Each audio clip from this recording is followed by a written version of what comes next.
ඔබ දන්නවද? තුවක්කුවේ කොකා ගැසීමට මිනිසෙකු අවශ්‍ය නොවන යුගයකට අප දැන් අවතීර්ණ වී ඇති බව?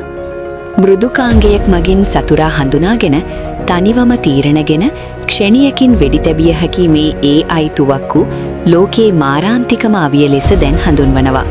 කෘත්‍රිම බුද්ධියෙන් බලගැන්වූ මේවාට කිලෝමීටර් ගණනක් ඈත සිටින පුද්ගලයෙකුගේ මුහුණේ ලක්ෂණ හෝ ඇඳුම් පැළඳුම් අනුව ඔහු සතුරෙක්ද නැද්ද යන්න තප්පරයකින් තීරණය කළ හැකියි.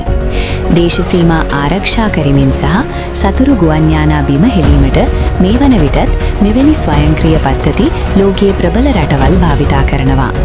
ඇමරිකාව සතු අධිවේගී AI ඇල්ගොරිදම සහ ඉරානය සතු දේශීය රොබෝ තාක්ෂණයන් එකිනෙකා ගැටෙන යුද්ධ පිටියක් යනු මිනිසුන් නොව යන්ත්‍ර සටන් කරන තැනක් වනු නිසකයි.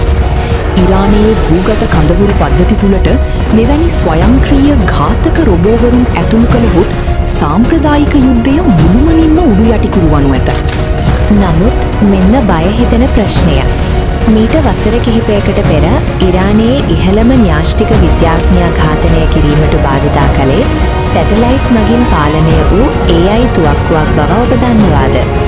යම් හේකින් ඉරානය සහ ඇමරිකාව අතර යුද්ධයක් ඇති වුවහොත් මේ AI අවි මිනිස් පාලනයෙන් මිදී සමූල ඝාතනයක් සිදු කිරීමට පෙළඹුණහොත් ලෝකයට කුමක් වෙයිද?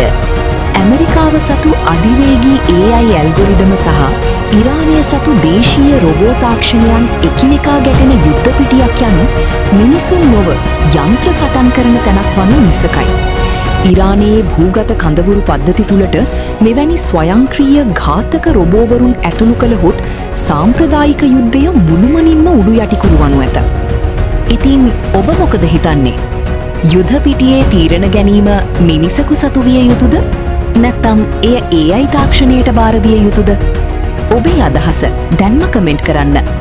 මේ වගේ තවත් යුද තාක්ෂණික තොරතුරු දැනගන්න වීඩියෝ එකට ලයික් කරලා අනිත් අයටත් බලන්න ෂෙයා කරන ගමන් අපේ channel එක subscribe කරන්න අමතක කරන්න එපා.